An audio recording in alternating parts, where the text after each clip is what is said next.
Hey people, welcome. It is Thursday the 24th of January. I do apologise for not getting these out as rapidly on the daily. We just had a few things. It's almost like my clients have woken up after Christmas and decided that they want everything to do with social media and video and can we do this and can we do this and the strategy for this, and it hit me for six really. And also I've been looking around for additional work, working on egohall.com, which is the seismic mashup that I've been working with one of our programmers on. And lots of exciting things come out. There's been Quick's integration into Seismic. If you don't know what Seismic is, it's seismic.com. It is invite only. If you want an invite, just shoot me an email, me@me.dm. And Quick. Quick is another site, qik.com, which allows you to live stream from a suite of phones, mainly Nokia's. And the weapon of choice at the moment seems to be the N95. By Nokia 8 gig. And Seismic last week integrated the ability to post directly, or should I say Quick integrated the ability to post directly to Seismic from uploading the video. So that's pretty neat. So a lot of cool things happening right now, a lot of cross-posting, a lot of mobile stuff, and I expect in February this is going to really take off. By the time we get to March, hopefully myself and a friend of mine are going to get across to South by Southwest, and we will have a whole suite of cool stuff up and running in the middle of February for all this mobile stuff. Anyway, let me get on to the stuff for the 24th. I just want to read you a few little excerpts. I can't even say that word. That just shows you about my problems with geography and my English language, grasp of the English language.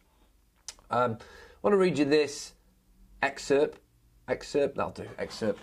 from paulgraham.com/stuff.html.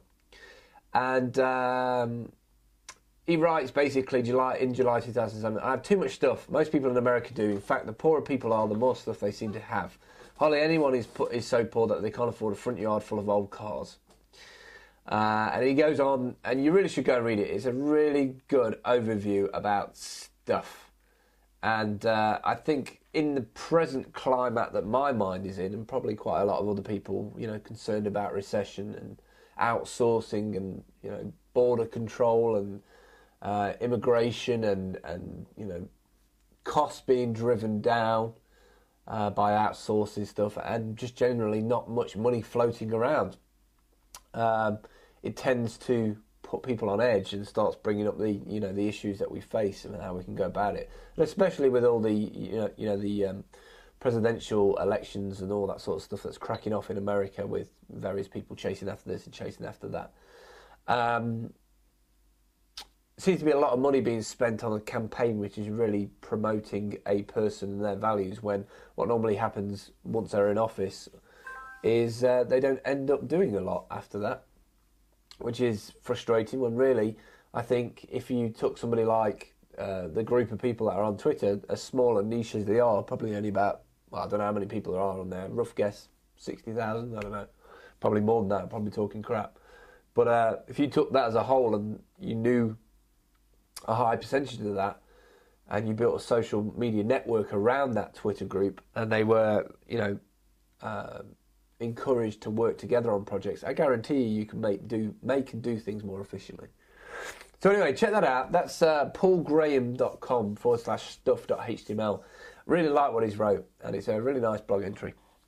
And the next thing I want to talk about is a program or website called thumbalyzer.com. thumbalyzr.com. And with it says that you can take screenshots of any web page you want, use it for your presentations, documentations, visualizations, or your web page. Just enter the target URL, press the thumb it button, wait a moment, and a screenshot. Sorry, I don't know what's wrong with me today. And a screenshot of the desired page will be taken. You can choose between a screenshot with a fixed height of the screen or the complete web page. That's it. Just click one of the resolution links, 320, 640, 800, 1024 or 1280 to download your screenshot. Really simple. I'm seeing quite a lot of these sites floating about on the internet right now, in that people are offering, just simple, easy, web-based tools to be able to produce stuff. We all know it's moving towards, remotely hosted applications. Take Google, for instance, where Google Docs and and their ability to import spreadsheets and stuff. You know, the web or the computing lifestyle is moving towards the web. I watched a thing the other day on demo.com, which was Demo 2008, which had a load of companies' features on it, including Seismic. And they had, they released all this new cool software. And they have a similar, they had a company called Citrix, or Citrix, I can't remember the pronunciation of it. But they've been in the virtualization game for years, and they've actually brought out this virtualization of a desktop. So you need a real minimum, well, fairly minimum spec machine, because it's all done remotely, and it serves you the computer to your desktop, which is, you know, fascinating. I think they bought Zen. Zen was the management console to be able to control virtual machines, and they've took it to the next level. So you can basically set up a Windows XP machine with a half a meg or a gig of memory, and then serve that to your desktop, and you use the machine remotely. And the best thing about that whole concept, which Microsoft came out with a long time ago but couldn't implement it not safely, but effectively, is that, you know, applications are installed on the host. Uptime is worried about by the host. Virus protection is worried by the host. So it's remote computing, but it also takes away that level of, you know, or the requirement of intelligence needed to be able to operate your computer, which a lot of people get worried about. You know, am I going to break it by doing this or clicking that? Anyway, check that out. That was on demo.com. And also that site was Thumizer, which was thumalizr.com. Okay, next site that I was looking at was blogactionday.org. And I don't know why I missed this first time round, but some of the stats on it are pretty awesome. Blog Action Day 2007, they wrapped it up.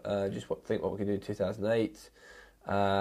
Basically 20,000 blogs participated in this, 23,000 blog posts, and 14,631,000 RSS readers were subscribed to this. And pretty awesome what happens on that blog day, and just shows you how much traffic is generated online by something like this. So check that out, blogactionday.org. Okay, next thing I want to talk about is, and I don't know if it's up at the minute, so I'm going to go on to the next thing. If you have a project or a website and you need really, really tiny icons, then FamFamFam is the best place to go. So www.fam, 3 times, famfamfam.com/lab/icons/silk. I'll put a PURL in the timeline in Vidler for that. They give you a pack free of charge, 700 16 by 16 pixel icons, perfect for web developers and designers to put onto your websites. I'll be implementing some of these into egohall.com, which is my Seismic mashup. Quick plug there. Okay, I've been looking at a number of cameras as well. I'm going to start putting the links into the timeline. I've been looking at the Logitech QuickCam Pro for notebooks, which is the next version up from their QuickCam notebook camera. And it's got a top-of-the-range Carl Zeiss HD optics with autofocus. Really small camera, really lightweight, £55 in the UK. Will be perfect for in-car, because I am putting together an idea based on Jeff Hibbard's truck cam, which is awesome, by the way. If you've not seen it, do a search on Google for Jeff Hibbard. I don't have my link. I'll probably put this in Vidler, or Dave, my trusty assistant, will help me put that in there. But yeah, Logitech QuickCam Pro for notebooks. I'll put the link in. And then we've got the Creative Live Cam Notebook Ultra. That's £50. There's a lot of really good quality HD cameras coming out right now. And they can only make the whole in-car mobile broadcasting solution really cool. The other one that I saw, Creative Live Cam Optica AF autofocus 2 megapixel camera, which is the first one to offer autofocus technology. I don't know if they came out first before the Logitech QuickCam Pro, maybe it did.